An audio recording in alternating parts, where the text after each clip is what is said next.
3, 2, 1. Welcome back, everyone, to the Briones Pickleball podcast. I got my co-host here. Caden's back, everybody. What's up, gang? Let's give a round of applause. Thank you. I didn't do anything, but thank you.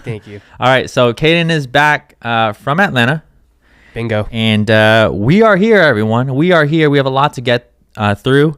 If you're listening to this for the first time, we're going to talk a lot about strategy, certain tactics and techniques. This podcast is to help you grow as a player, but also towards the end of the podcast, we are going to be talking about a lot of pro things and upcoming things on the Pro Tour. As you know, or may not know, Caden plays all the PPA events, and he's there all the time.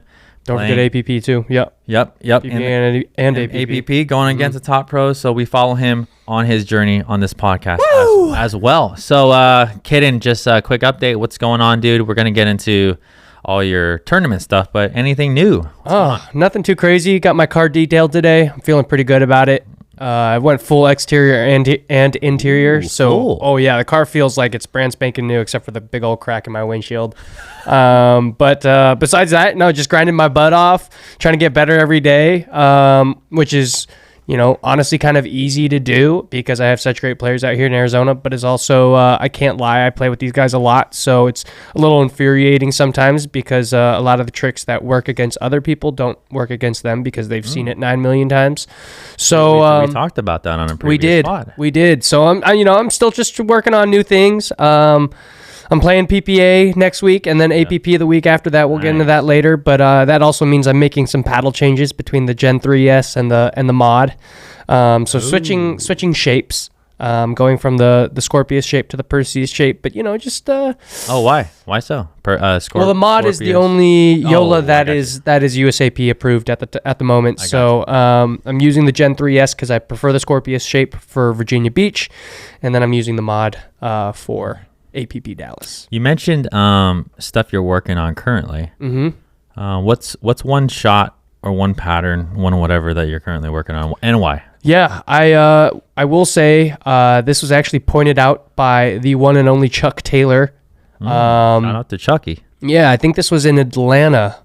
I want to say it was Atlanta, but I think he was watching me play, and he said that one of the things that he noticed that ball's kind of near my forehead right here that you would typically kind of just like hit downward. Well, just me watching you play a lot, you usually go for a scorpion on that one. Like I see you a lot. Yes, but not so much someone speeding up at me, more so like people are hitting a drive. Maybe like they're crashing in a little bit and they're hitting something that is not necessarily super fast paced, but something that is a little bit sharper than like a drop. But it's catching you But it's catching me like right here. Right there, okay. Right, and so they're still back. I'm trying to push them back. Yes. And so one of my natural tendencies is to kind of slide to the left and hit it from the side. Okay. And one of the things that Chuck was mentioning was that like, hey, it's a lot easier to just kind of keep the paddle high and then swing down.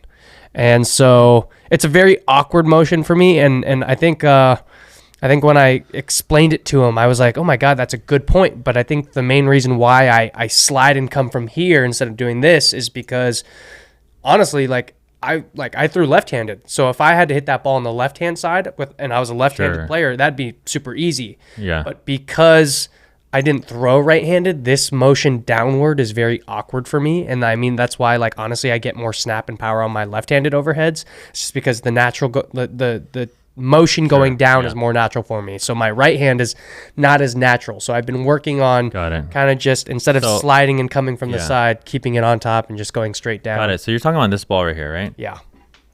I'm just letting you know, just from my perspective, this is a tough shot either way. Yeah. You're gonna. It's gonna it ranges from here to here. But right? You're gonna get more. Maybe you don't have time then. Chuck is saying because you're gonna get way more power by sliding 100%, to your left. 100%. I think he just means it like he wants it like more compact and keeping it a little bit simpler. You know what I mean? Okay. Which is true. Because you're taking a full swing. I'm taking a full swing. I have to kind of wind up and slide and do all this extra work when I can just do this, right? Yeah. So, okay. Got it. And on top of that, I think the ball would be getting to them a little bit quicker, right? So, I actually worked on that a little bit with Augie, and then just trying to be a little bit more aggressive with my Tui. I think there was a little stage where I was going back and forth between the Gen 3, the Gen 2, and then the mod, and then, and so I don't want to say lost confidence in my 2E, but I definitely wasn't as comfortable as I was when I had my Gen 3. So just kind of dialing that back in and getting comfortable with it, and then being more aggressive on that as well. So okay, cool, man. Yeah. Awesome. Well, and my two-handed returns. Ooh, two-handed, like coming over. Topspin, yeah.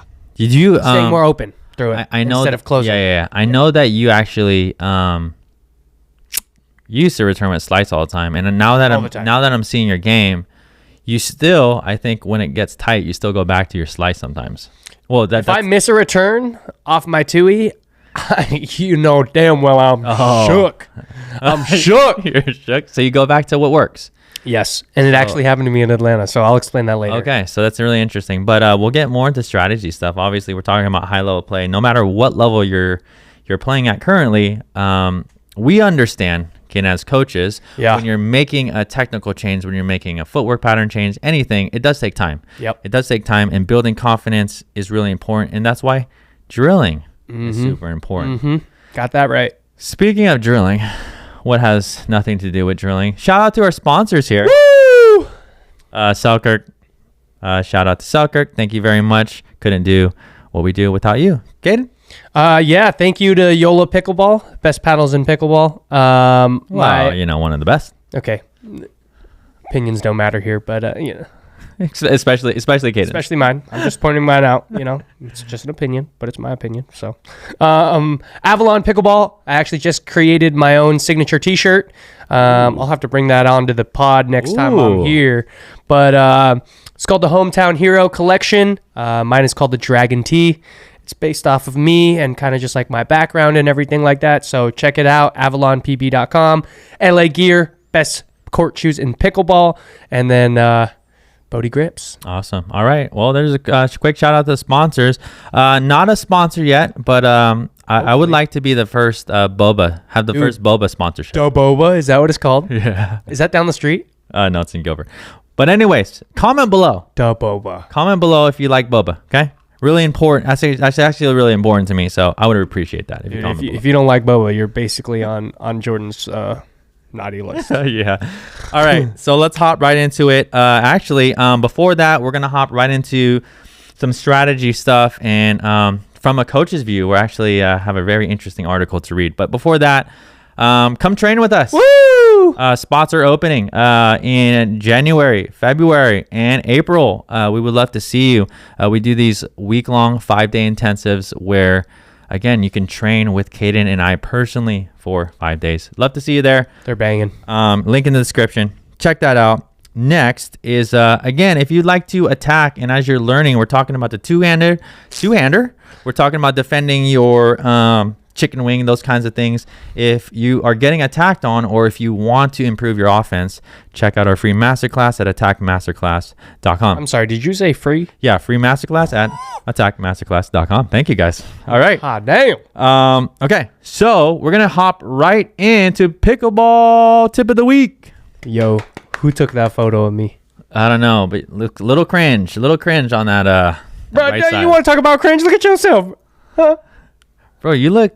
Okay, don't get me wrong. I look dumb as hell, but come on. You look pretty Asian. You look more Asian than usual. Bro, you look like you're praising the Lord right now. Hey, it's true. It's true. It's true. Okay, so let's all right, so there's a random article that I found online. This is going to be really interesting. Ben Tiffany. So came out in February. Yeah, so February. This is recent. Fairly recent. Okay, a little article here, and this is not to blow smoke or shade on the article. We're just gonna kind of say this opinion, or say our opinions, and this will spark our conversation. So, and we're gonna talk about our thought processes as we have coached hundreds and hundreds and hundreds of players, Caden. Yep. Whether you are right now at a 3-0, 3-5, 4-0, 4-5, or beyond, etc. We are, we've been there. We have, actually. Okay, so here we go. So top 10 pickleball mistakes. And Caden, I'm going to actually, for those of you watching, obviously, you can see it. But for those of you not, I'm going to read, and then you can listen along. All right. Let's go. Article number one. What is this? Most common Top 10 mistakes. Top 10 mistakes. Okay.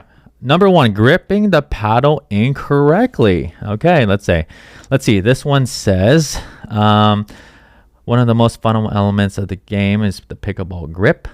And then it talks about the continental grip. On the backhand, go ahead. A little confusing. He says many beginners clutch the paddle as if it's a hammer, leading to less control over shots and more energy wasted.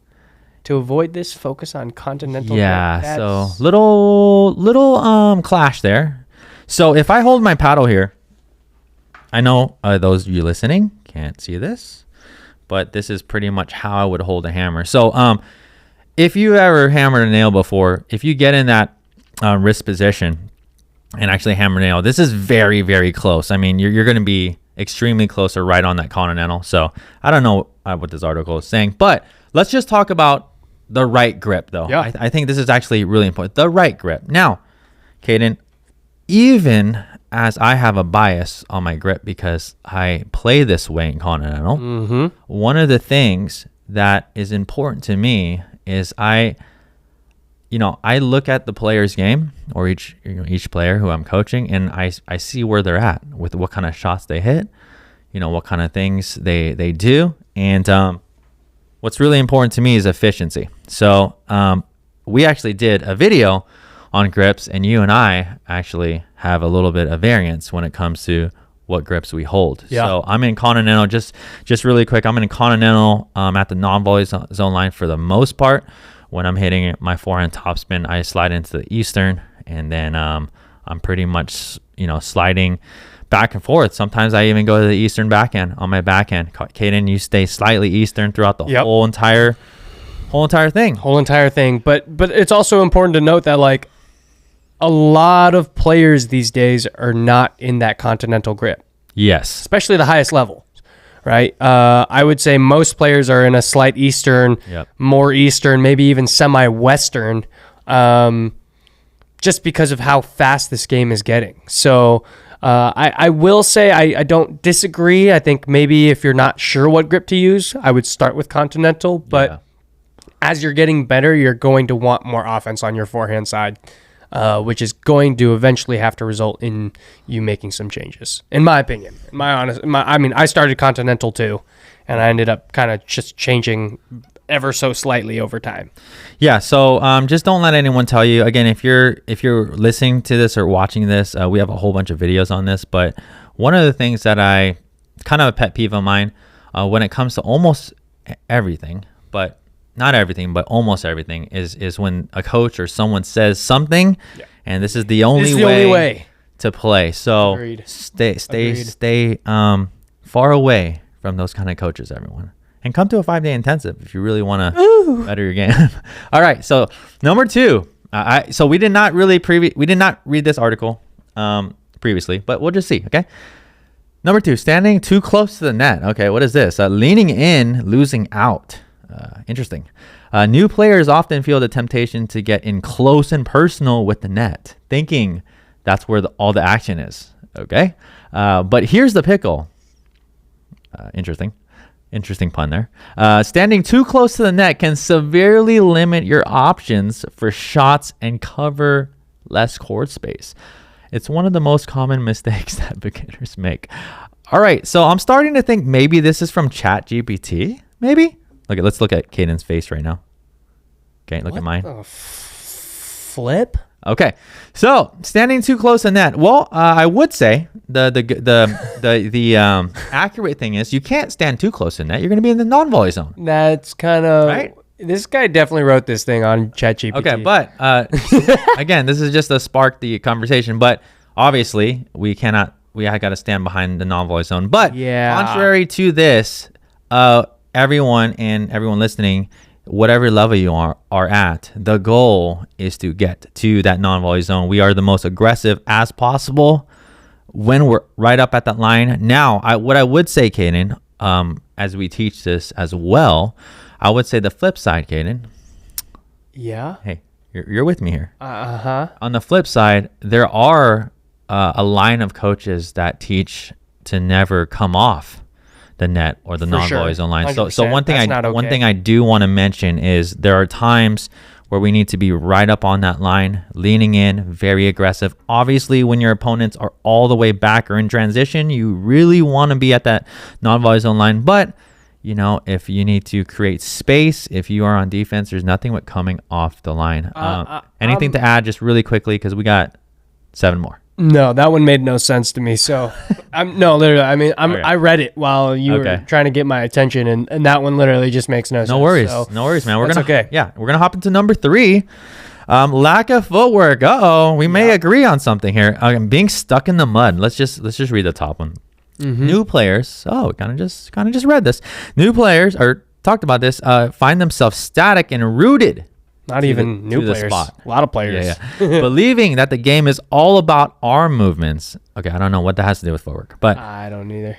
However, pickleball is a sport that demands strategic and swift footwork to maintain a strong position on the court and to get to tough shots. Agree. Check. I agree. I also agree. I guess we should have done that. We agree or disagree. Yeah. We should have we're gonna have a paddle thing next time. I agree. There's there's a such thing as too much, and there's a lot of the times it's too little. So, agreed. Sure. Yeah. So why don't you really quickly, Caden, talk about footwork, why it's important to not be stuck in the mud, and why it's important to work. I mean, of course we preach this, right? Of course, all the time. I mean, the more you're stuck in mud, the more body you have to move. Right? Not necessarily your feet, but your upper body, which means there's a lot going on upstairs, which you don't want. So getting your feet in the right position just allows you to keep your upper body a little bit more quiet. And the more quiet your body is, the more consistent. And then, of course, that will eventually lead to the balls that you hit. Love that. What Caden is talking about there is, moving that lower body, that downstairs, I guess we can call it in that kind of scenario. But as your feet, you can get there. You can be nice and balanced. Hitting the ball, hitting every ball, and that's what the pros strive to do on every shot. You're right. If you aren't getting in good position, obviously you are going to be leaning. You're going to be leaning from your waist or reaching. So that's when we get into trouble. And that is not good. Okay, so we're going to hop into number 4, fact or fiction. Oh, that's what we should call this. Fact or fiction, hitting the ball too hard. Okay, we're going to go to, just going to read the top, the power struggle. Many players fall into the trap of trying to overpower their opponents. They believe that more force equals more control, but this misconception often leads to balls sailing out of bounds. I'm going to go right in the middle of between fact and fiction. Thoughts, Caden? I personally just don't love the way he explains, like his or her. I don't know. Yeah. I think his name was Ben. Okay, go ahead. But anyways, like the power struggle, yes, I agree with. Dialing down for control, sure, I agree with. The way he explains it is not great. But also at the same time, if you can hit a powerful shot and be really consistent with it, then why wouldn't you apply that pressure? Okay, so this is what we talk about in our trainings and stuff all the time, Caden. Obviously, to be a complete player, you look at really any high-level player. Gotta have that soft game, softy. Yep. Gotta have that attacking game. I think it's also fair to say that, like, just because you can hit the ball hard doesn't mean you always should, right? Yes. But that also means just because you can hit the ball soft doesn't always mean you should. I like that. So there's a time for everything, and but you should have all of it. Yes, and as you grow as a player, it is really important. But just to nail down this, Caden, hitting the ball too hard, the power struggle. I like what you just brought up because that's where I was going to go. Is if you are in a position to add pace to the ball and it's working effectively, then there's nothing wrong with that. Why stop? Yeah. Caden, we coach all levels. Obviously, at that 3-0, 3-5, 4-0, even sometimes the 4-5, bangers win. Yeah. And the reason they do, and it's actually strategically smart, that they continue to keep their foot on the gas until you show them that you can handle it. So it goes both ways. Bangers. And here's one for you. If it's not working, then we need to learn the soft game. So that's just obviously little little thing there. Okay, number 5. We're gonna hop right in, Caden. Not communicating with your partner. I don't know if we could disagree with this one. We'll see. Doubles is a dance for two. Interesting. I like it. Sounds like a little chat GBT little plug there. But in pickleball doubles, you are not just a solo act. You're part of a team. Neglecting to communicate with your partner can lead to confusion, missed opportunities, and potentially frustration. Caden, thoughts? Fact. Okay. But also at the same time, Right. Fact. I'll be honest. The pros, we communicate, but not that much. We don't need to that much because we always kind of know whose ball is whose. Okay. But as you're right. So interestingly enough, and one thing we can say, Caden, right? Mm-hmm. The pros too, they play with each other a lot.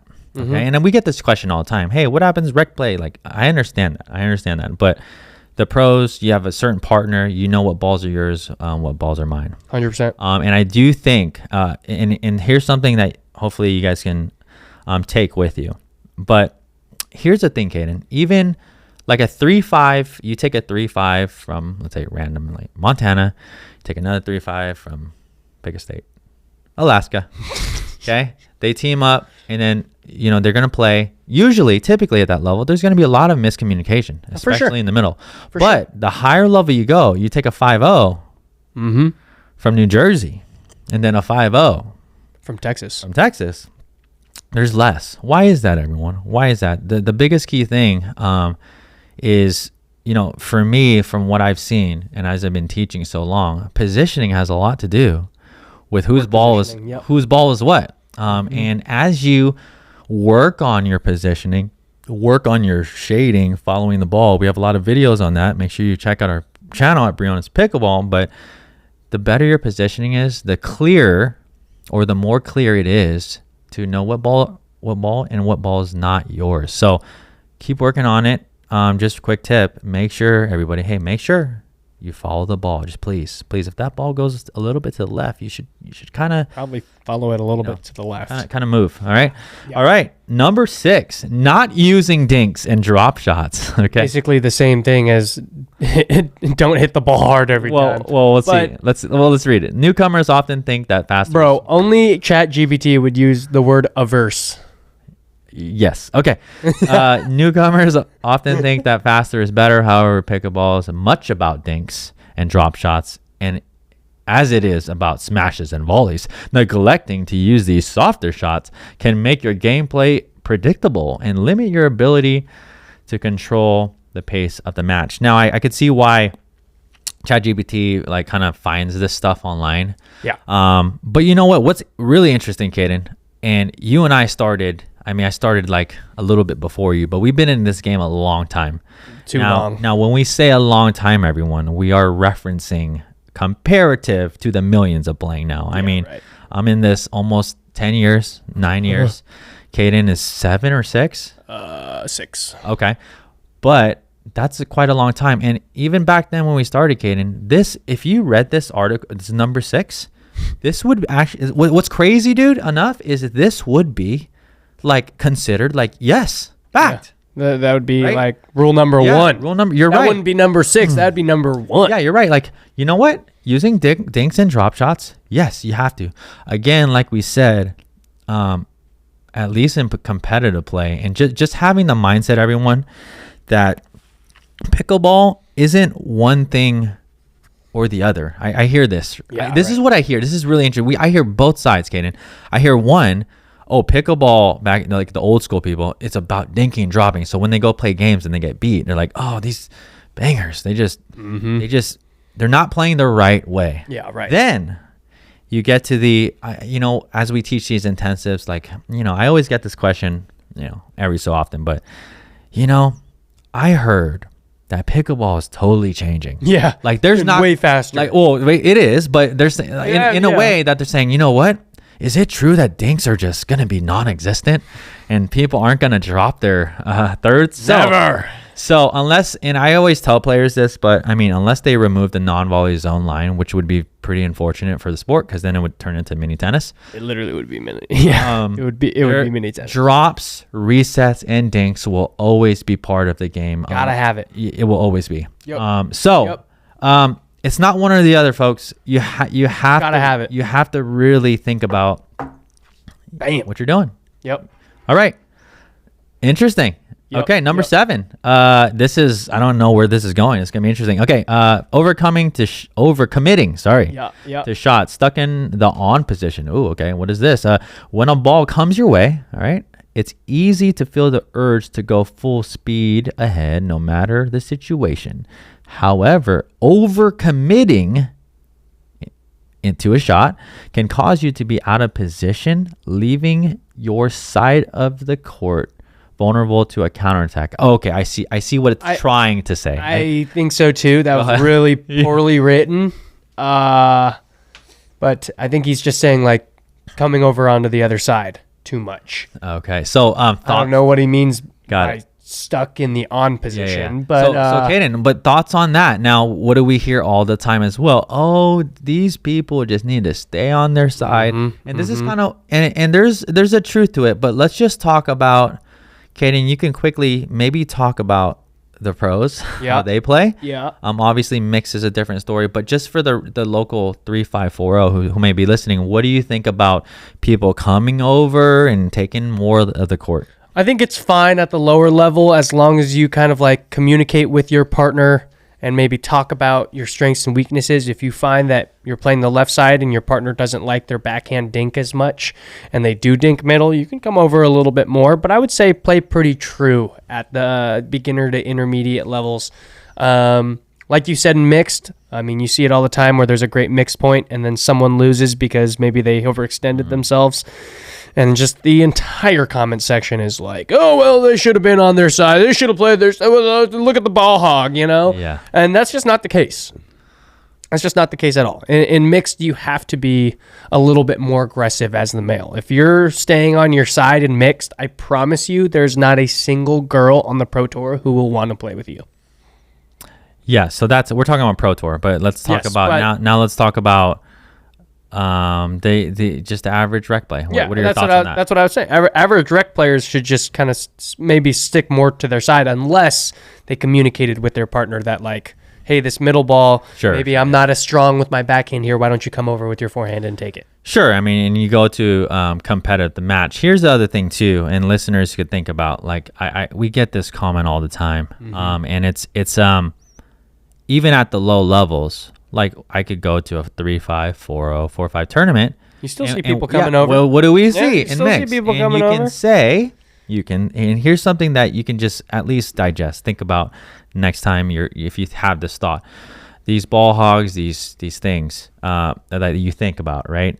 It's really all about pressure at the end of the day. Yeah. It's about pressure. Yep. So male, female, whatever. It's about pressure in the middle. So what I would like to say is, there is a sense of where a player could overextend themselves. 100%. Okay, so there is a right time and a wrong time. There is a good way and a bad way to do it, because I've actually seen it both, right? Yep. I'm sure you've seen 100% situations where people are just trying to take like overextending, and maybe this is overcommitting, and it goes really wrong. Yeah. So obviously we want to avoid that, but I do want you to think about, if you watch gold medal matches at any level in mix, the guys everywhere. Well, the guy's putting a lot of pressure. For sure. I just think it's a matter of percentages, right? Like I would say as a normal rec player, you should probably just play more true to your side. But if you're playing mixed, then you have to take that into consideration, which means you have to be a little bit more aggressive. You have to possibly look to be coming over a little bit more, looking to poach. Yeah. But that also means if your percentages aren't there, if you're finding that it's not working, then stay more true to your side. Yeah. Love it. Right. Love it, Caden. All right. Number 8, we're going to hop right in, folks. Almost done here. Poor court awareness. Okay. The tunnel vision trap. Okay. Yep. So what the hell is he doing now? Focus. This guy's so extra, bro. ChatGPT is so extra. All right. What are we talking about here? All right, here we go. Focusing only on the balls and not being aware of the current state of the game can be an issue. Not knowing where your partner is or the current score can put you at a disadvantage. Just go back to my face really quickly. Okay, go back to the TV. What the hell? All right. So we'll take one thing out of this: poor court awareness, poor court position. Yeah. Caden, super important. Very. I don't know about this, but not knowing where your partner is. I think that's a big one. Yeah. And I think that what is one of my pet peeves. Caden, I'm gonna do a video on this. Folks, My biggest pet peeves. yes, folks. That'll be a fun video. This is one of my biggest ones. Okay, and maybe they've heard this out there in the pickleball world. Not gonna call anyone out, but I see this all the time. I see the server's partner serve the ball.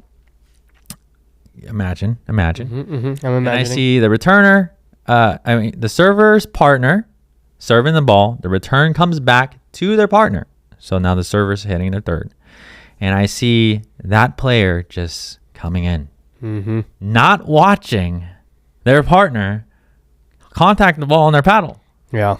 One of my biggest pet peeves, everyone. If you're currently doing that, I would create good habits and start to really focus on the ball every time it's being hit by your partner. But just really quick, it talked about knowing where your partner is. It's not only important to know where your partner is, but it's important to know like what kind of shot they're hitting. Thoughts on that before we move on to number 9, Caden? Agreed. Here we go. Okay. All right. Number 9. Actually, sorry. Go back really quickly. Not knowing the score, the current score, who gives a crap?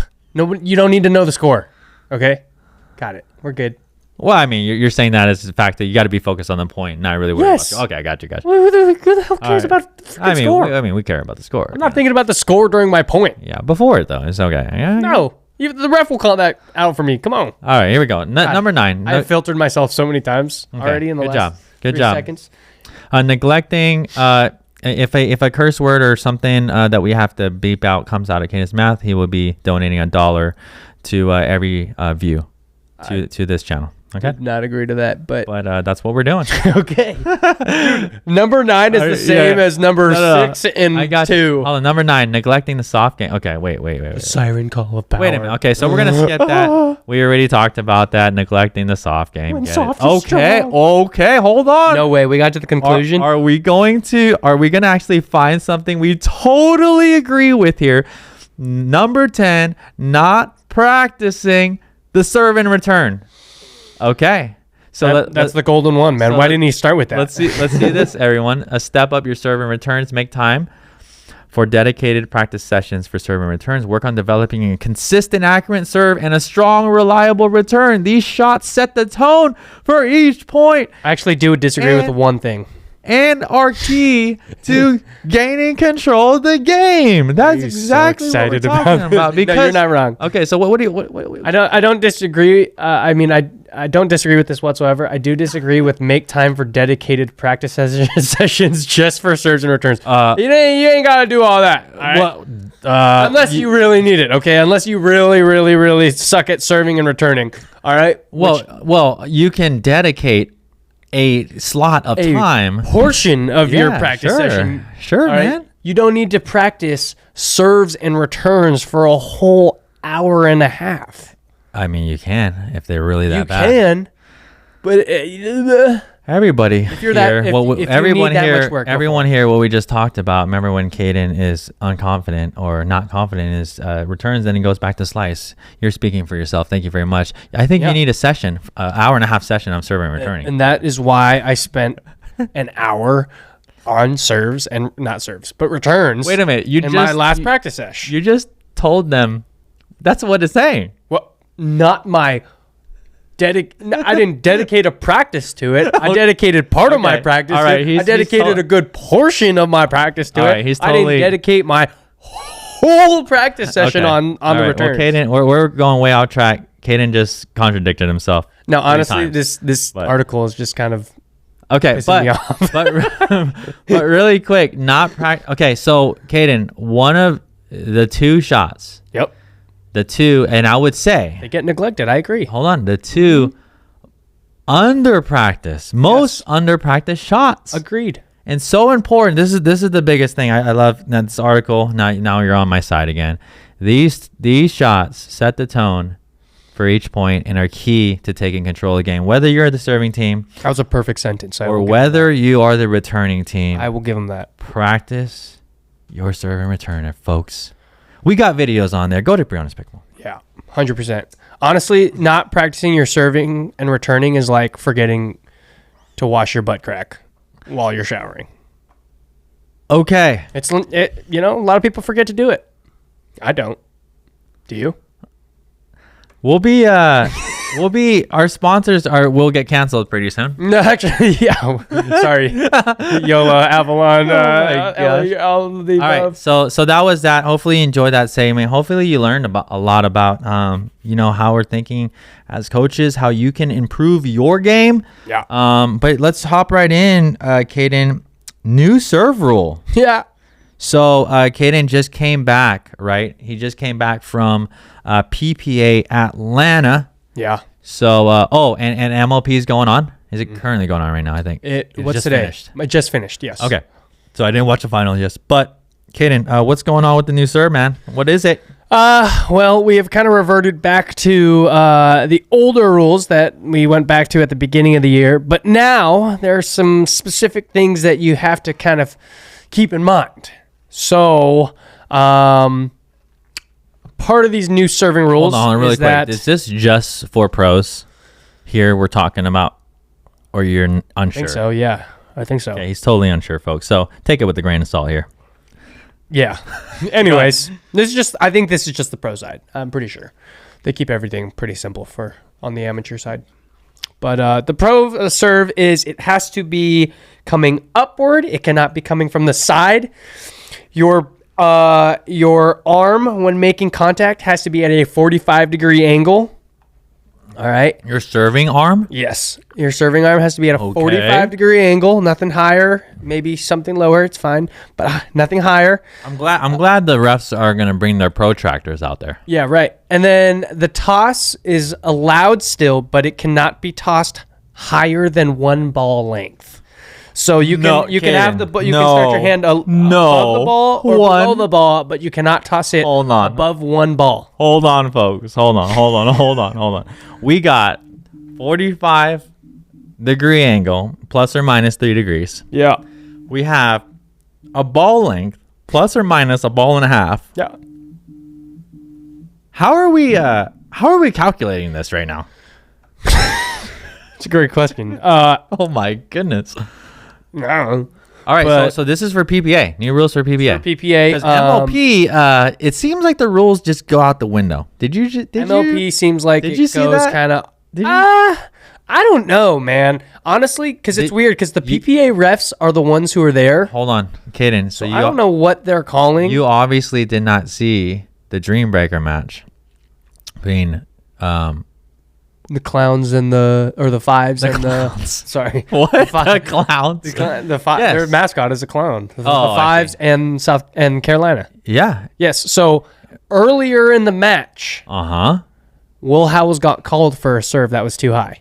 Dude, They gave him a redo. Every serve. Serve was high. Yes, I agree. But here's the thing: is no ref's gonna call that. No ref is gonna call that. None. So obviously, I saw. So then Ben challenges it, and it got denied. and he had to reserve. And then he called it again, and then he challenged it in the Dream Breaker, and it didn't get called, and it was the same serve. It was way above the waist. It was the same exact serve. So what? No shade towards Will. I like Will. Yeah, but no shade to anyone really. But it's honestly to me kind of a crapshoot. It's just like Will was serving very similarly how you can play in Colin serving the other time. It was close. Bro, it's not that different. Higher, but it's not that far off. But I will say, like, the power that Will gets off of his serve and the points that he gets off of his serve is pretty crazy. Well, yeah, if you're serving chest high. Well, right. Yes. So it's going to be really interesting. I'm surprised Deckel and those. I saw other people playing MLP. I'm surprised he wasn't serving higher. He was actually serving closer to his waist. I don't know what's going on, folks. Guys, we're in the growing pains. Okay, we are in the growing pains of pickleball. There one day. We'll get there one day. Maybe one day it will have a. Maybe next year we'll serve overhead. Yeah, like tennis. like no rules, or maybe like you have something attached to your waist or something, okay? And it's like a holder, okay? It's like an arm, and then it like drops it for you. Perfect waist height. You hear about that? A serving rule that could be in place is that you have to serve, like there's going to be basically a second line, like a couple feet away from the baseline, and you have to serve it in between. Just like tennis. Like yeah, pretty much. That'd be pretty wild. We'll see, folks. I hope to get it resolved, but again, work on your serve and returns. Yep. Okay, work on your serve and returns. Keep working on that.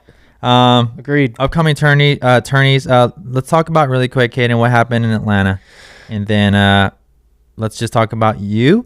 Your upcoming tourneys, and then we have a little story time at the end here. Oh, it's not a good story, but it's a story.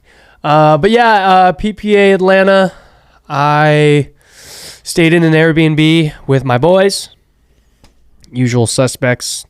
Wait. Who is the usual suspects? I don't know. Craig, Augie, and Pessa. The usual suspects. AZ pros. All right. Yeah, the boys. Had a great time with them, obviously. They're just a great hang, and they're also people I look up to as individuals and players. Yeah, just great dudes. Really good people. But I played with a girl named Haley Haymore out of Carolina. She actually played with my buddy Ryan Gilbert a little bit earlier this year. The North or the South Carolinas? She is from, I don't know, Carolina. You just said Carolina. Okay. Yeah, So how'd you? Maybe South Carolina. I don't know. Okay, so you guys played the qualifier. We played the qualifier. We had to win 2 rounds. We got through that. And then first round you run into? It was Georgia and J-Dub. Okay, so I mean pretty formidable. Yeah, we lost 0-6. First game was pretty ugly. Second game, we found a little bit of rhythm, but it was just, that team's good, man. That team's really, really good. And so anything from that, right? Because, coach, player, single man. I was gonna say father, but you're not yet. But no. You playing that match, going into that, Caden. Like, what? Anything you could do different tactically? What's your mindset going into the match? You already know it's gonna be tough, or what is it like? What are you learning? What are you learning when you're playing these matches against really tough teams like that? And then what do you learn from that experience? I think it's important to remember, and I will say I felt like I did a pretty good job of this, but to stay aggressive against players like that, right? I think one thing that happened with my partner is she attacked down JW's line, and they got into a little bit of a hands battle. And of course, who do you think is going to win in a hands battle, JW or my mixed partner? Wait, why was she down the line from him? She was playing in front of him. It's mixed. Oh, yeah. Got it. I got you. Yeah. Gotcha. She attacked down his line. Hey, I like keeping him honest. No, for sure. I Right. Yeah. That. I mean, I told her, I was like, hey, mix up your spots on your dinks. Obviously, keep maybe a few more to Georgia. I mean, it's mixed, right? So, but yeah, if you see JW coming over maybe a little bit, just flick one that's 60% down his line. Yeah. And she tried it, and she lost a hands battle. It was a pretty good hands battle. I think she hit like 3 or 4 volleys against him, and she hung in there, and then she lost it, which is fine. But I think after that, she just kind of felt like, I'm not going to do that again. Yeah. And it's so easy to do that in a match. You know what I mean? You mean so easy to what? To do something and have it not work and then never do it. And then not do it again. Interesting. Okay. So I think, in the situation of something not working, but maybe you saw something that you liked, right? Take that and run with it. So are you kind of alluding to maybe there was times later on in that match where you feel like she could have pulled the trigger down the line? Yeah, maybe. Oh, okay. But I didn't play perfectly either. What are some things that you think that you could have done a little bit better? I think I could have helped her out in transition a little bit more. I think she felt like she had to be a little bit too perfect with the drops and the drives. And so because of that, I was kind of coming in and just getting beat there when I should have just probably stayed back or just been a little bit more solid there.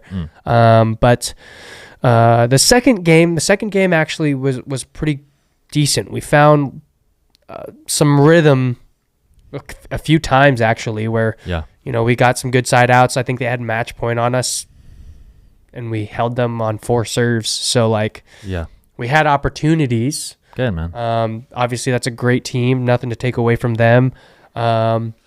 It was actually kind of funny. She hit a speed up at him, and she hit it hard, but it was way out. But as he dodged it, she was like, "Oh, hit him!" And Georgia did not like that at all. And I was like, "Don't worry, Georgia. It's okay. It's not that deep, Georgia." I love JJ. She's so funny. But she was kind of like looking at my partner like, "Why are you saying that?" You know? And I was kind of like, "No, I get it. You guys don't know this girl, but like, it's fine. She doesn't." You and J Dub are pretty close too. I'm close. I'm close with the Johnson family. I mean, J Dub's a total goon. You know, he like. A lot of people think like he doesn't have emotion. That kid is one of the funnier human beings I think I know. Yeah. This dude's so hairy too. I call him my little gorilla. He's so hairy. I don't know why. It doesn't make any sense. All right. But all right. So you did that in mixed. Yep. Went out there. So what happened in men's doubles? In men's, we qualified. Who'd you play with? Played with Ryan Finley. Oh, yeah. Yep. We cruised through qualifier, and then first round of main we played Noe Cliff and Brandon French. Actually, two pretty good players. I mean, Noe is doing great in singles. I saw him there. I think he was playing Ben. He beat Connor Garnett in Vegas. He lost in 3 to Ben in Atlanta. Yeah, he's a good player. He's got great technique. Yeah. You know, I feel that I think we could have taken that match for sure. We were up 7-3 in the second. But one of the things I will say is actually in the first game, I was using my Tui, and Noe hit a serve like right on the baseline that I missed for game. Your return. Yes, my Tui. And that was when I was still kind of turning my body, and I just didn't really have enough room for it. And so that's why I made that adjustment actually like the week after with Augie. Like I'm working on hitting more of an open stance return and just kind of turning with my hips and getting the power from my hips instead of turning my whole body and then doing it that way. But in that match, I will say we wanted to return to Brandon, who was playing the right. But with Noe serve, it was pretty difficult. So we were either Noe was playing the left. Yes, so it's hard to get it away from the middle. Especially like if you're on the left, you got to return straight on, right? Like it was just a little bit tricky. And so anytime I was returning to my backhand side after I missed that return for game point in the first game, I can't lie to you. I kind of just played it a little bit safer on your returns. And I know I can direct my slice well. Yeah. But all it was doing was it was setting up Noe to kind of come over more, and he likes slice, so he was kind of just really ripping the crap out of it. And so were you floating? Not slice? Floating, or were you? But I will say a lot of good players who have good technique with topspin like slice. Oh yeah. Right, and if you don't hit it perfectly over the net, it's going to bounce up a little bit, right? Yeah. So, slice is super effective if you can keep it, shorter and simple. That's why a lot of people like it for dinks. Yeah. Because it won't bounce up. But on returns, it's very easy to have it kind of float a little bit. And when it floats, it gives you a little bit more time. But a lot of players who like to drive are going to be looking at that and go, "Oh my God, that's awesome!" Like Craig is a perfect example of someone who loves my slice return. So when I'm returning to Craig, I return primarily with topspin. And so I think the topspin return is just a little bit more effective. I think it's a little bit more aggressive, adds a little bit more pressure. It is, and it's something, interestingly enough, I mean, the topspin return on the backhand side, I mean, really became a thing in the past 3 to 4 years. Yeah. I mean, it's unbelievable. So, two-hander, folks, if you want to, or if you're finding a reason to kind of push you off the fence there, should I learn a two-hander, should I not? We're firm believers in the Tui. Take it from someone who literally didn't give a crap about the Tui at the beginning of this year. I used now he gets crapped on with the Tui. No, I give crap to others with my Tui. But no, it's just something that literally a year ago I was like, nah, I don't need it. Yeah. And here I am. Just another follower in the big old group of Tuies. Yeah. I would say, just for those of you like on the fence there, lower level 3035.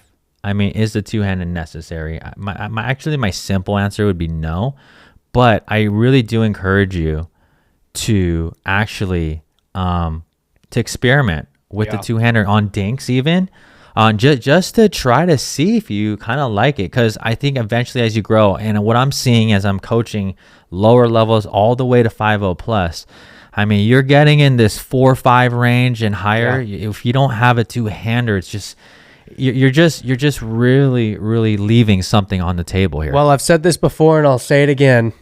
The best players in the world. The best players in the world. Wait, say that again. The best players in the world. Thanks. Have both options of a one and a two-hand backhand. Yes, that's true. Let me think. I mean, we can take Tyson out.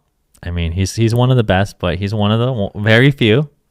One of the very few. He's, rare breed. Yeah. No, but the one and only. I bring that up because I want to tell players, right? To be a great player, it's not completely necessary. Nope. But the best players in the world. But it's a whole lot easier and it gives you way more options. So add that two-hander, folks. Add that two-handers. All right. So upcoming tournaments real quick, and then we're going to get to story time. Upcoming tournaments. Close the pod here. Yeah, I wasn't planning on it. It was a last-minute decision, and if you want to help out with my flight, that'd be great, because I'm pretty sure a one-way is like $500. How would they do that, Caden? I don't know. How would they do that? I'm talking to you, bro. No, I'm just kidding. But yeah, no, flights are expensive, so if you guys want to make a donation, you don't have to. Dude, you should get Southwest as a sponsor. Bro, that's actually a great idea. Dude, Southwest. Southwest actually was a sponsor of the APP. Hey, comment below if you work for Southwest and you can get us a hookup. We will put their logo. Dude, I'll wear Southwest shirts. All right? Caden, I'll wear the blue Southwest shirts. Caden will wear a Southwest plane. I will get a Southwest tattoo on my chest. Wait, just for flights? Really? Actually, that's a Caden thing to do. Maybe on my leg. Yeah. You'll finish on up my leg. It'll be a big old piece on my leg. Southwest. I need you so bad. All right, so you're playing what? I'm playing Virginia Beach next week. I'm actually playing with Mo Alhouni. Okay. Lefty brother. He played on the Las Vegas Night Owls. Yeah, he's a good player. Wait, lefty, right? Lefty. Oh, yeah. Yeah. Okay. So he's a good singles player, good player overall. Playing the left side. And that'll be a lot of fun. Nice. I was supposed to play mix, but my mix partner unfortunately had to back out. So it's all good in the hood. But then after I come back from there, I am going immediately the week after to Dallas. And I'm playing in the APP Dallas Open with Robert Slutsky, another lefty, who is a beast. Him and Mo, I think we're going to have a lot of fun. And then I'm playing with Haley Haymore again, who I played with in Atlanta. All right. Well, we'll be following Caden. Make sure you follow Caden, PPA and APP. Woo! We're going to get to the last segment here. Thank you for listening, everyone. If you would do us a solid here, if you would do us a solid reset volley here and just like this, give us a review, leave a comment, tell us, subscribe, tell us what you like.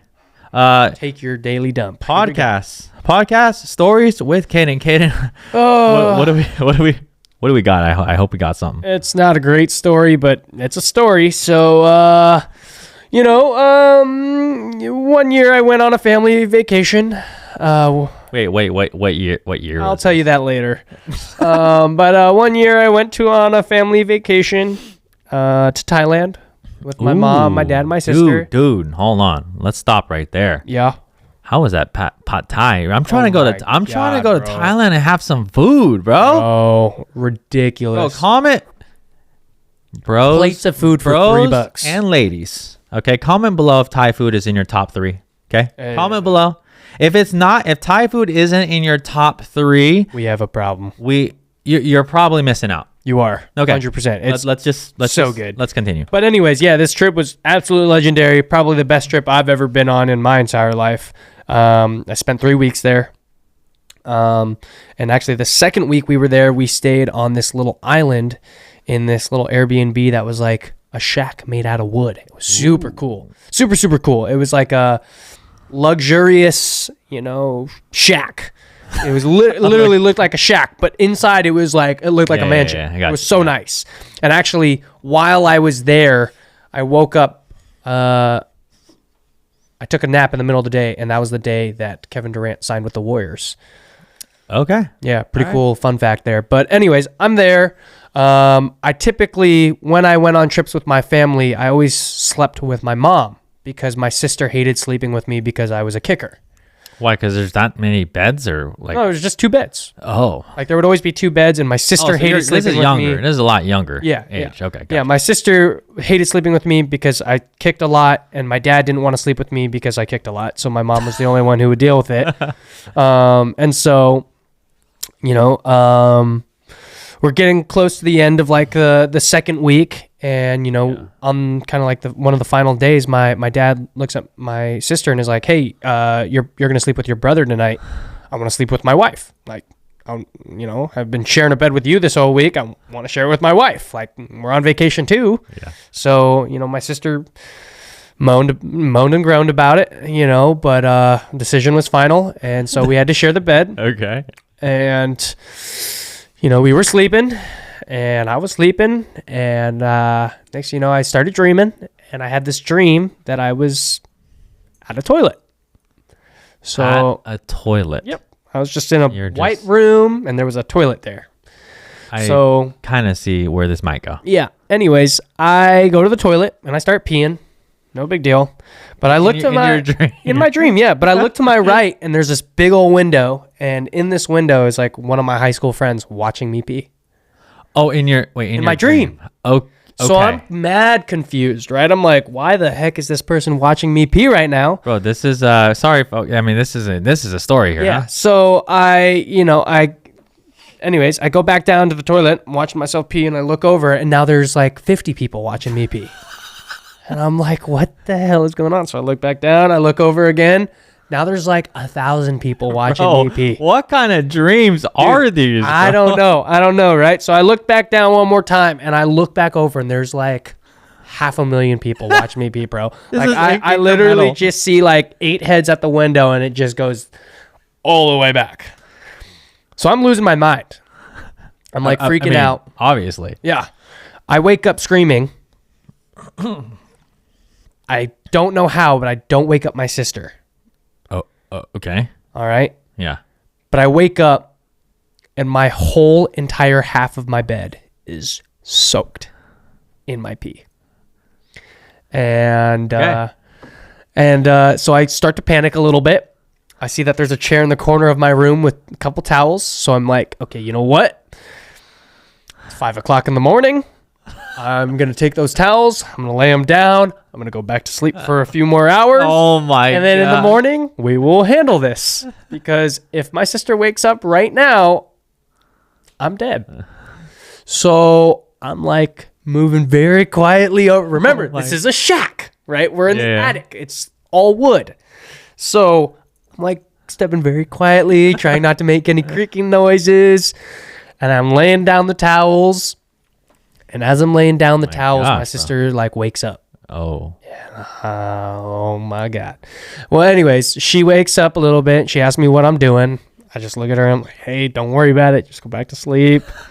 She's like, okay, can you just like stop making noise? Can you come back to bed? I was like, yeah, sure. I'm coming. Just give me a sec. She's like, oh, okay. My sister does this weird thing when she sleeps where she likes to put her hand under the like other pillow because it's cold. Okay. Like she gets too warm and then she puts the hand under the cold side of the pillow. Yeah. And so she starts sliding her hand over. Oh no. And she feels the wet. God. Sheets. And she's like, Caden, why is the bed wet? And I was like, oh, I spilled water. She's like, water? She's like, it smells like pee. And I was like, oh, just go back to sleep. It's all going to be okay. And she was like, Caden, did you pee? And I was like, no. And she was like, Caden, did you pee? I was like, maybe. And then she moved her leg over and it was wet down there too. And she was like, oh my God. freaks out, runs straight downstairs at 5 a.m, straight to my parents' room, wakes them up. Yeah. Wow. The crazy part is when she told my dad what happened, he just started laughing. So, well, I don't think that's the crazy part. That's pretty. I guess that's actually pretty your dad. No, right? You're right. I think the crazy part is that I was 15. Is years old. Is that the last time you peed in bed? Probably. Yeah. Oh hell yeah. I mean, anytime I've had I see a toilet in my dream, I wake up, snap out of that real quick. You have nightmares. Oh from yeah. That, I don't let that. I've never let that happen again. But yeah. That's my story. Hey. And I was 15 years old, so I wasn't young. I shouldn't have peed myself, but I did. Okay. Hey. Probably had a little bit too much to drink before that. Not water, bro. Come on, I was 15. Oh. Yeah. Got it. Although the drinking age in Thailand, I think. Yeah. It's 18. Anyways, don't think they interesting care. story. Thank you for sharing, Caden. Yeah. Comment below. Thought I'd out myself today. Just comment below. You don't even have to tell your story. Comment below with a number of the age, the last time you peed in your bed. Yeah, I'd like to see that actually. Yeah, Yep. right? Agreed. If you've made it this far and you comment the last time you peed your bed, you're getting kudos. Yeah. We got to start doing. We're gonna start doing giveaways. We're gonna start doing giveaways for the people. Hell yeah! That make it. I like that. Okay. I like that. All right. Thank you everyone for watching and listening. We're gonna follow Caden on the tour. Make sure you check out our other channels. Just really quick, Briones Pickleball. Caden Nemeth PB on Instagram.